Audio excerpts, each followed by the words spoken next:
Hello बच्चों, और question is here genetic drift operate in. देखिए, जेनेटिक ड्रिफ्ट की अगर हम बात करें तो सबसे पहली बात तो अपने को याद रखनी है, जेनेटिक ड्रिफ्ट हमारा एप्लीकेबल होता है ऑन स्मॉल पॉपुलेशन पर।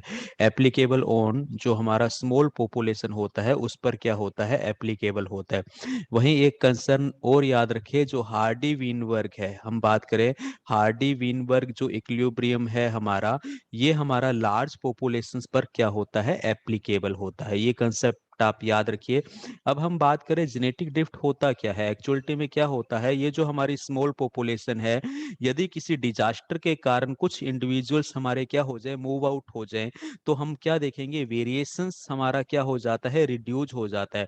और ये इफेक्ट हमारा क्या कहलाता है, बोटल नेक इफेक्ट कहलाता है। क्या कहलाता है, बोटल नेक इफेक्ट कहलाता है, जो जेनेटिक ड्रिफ्ट का एक टाइप है। वहीं हम बात करें, एक और इफेक्ट हमें देखने को मिलता है जिसे हम क्या कहते हैं, फाउंडर इफेक्ट कहते हैं।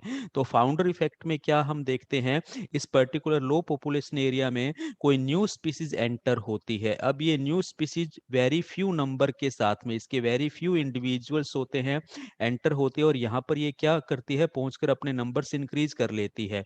तो यहाँ पर जब नंबर इंक्रीज होता है तो अदर जो इंडिविजुअल्स है उनकी वेरिएबिलिटी का लॉस हो जाता है। तो जेनेटिक ड्रिफ्ट के अंदर एक तो हमें बोटल नेक इफेक्ट मिलता है और एक फाउंडर इफेक्ट मिलता है, जो हमारा स्मॉल पॉपुलेशन पर एप्लीकेबल है। अब एक एक करके देखते हैं।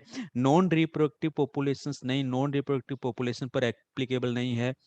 स्लो रिप्रोडक्टिव पॉपुलेशंस पर भी हमारा एप्लीकेबल नहीं है। स्मॉल आइसोलेटेड पॉपुलेशंस पर बिल्कुल ये एप्लीकेबल है। लार्ज आइसोलेटेड पॉपुलेशन पे तो हार्डी वीनबर्ग होता है, ऑलरेडी हमने डिस्कस किया। तो बाकी सभी ऑप्शन हमारे गलत जाते हैं।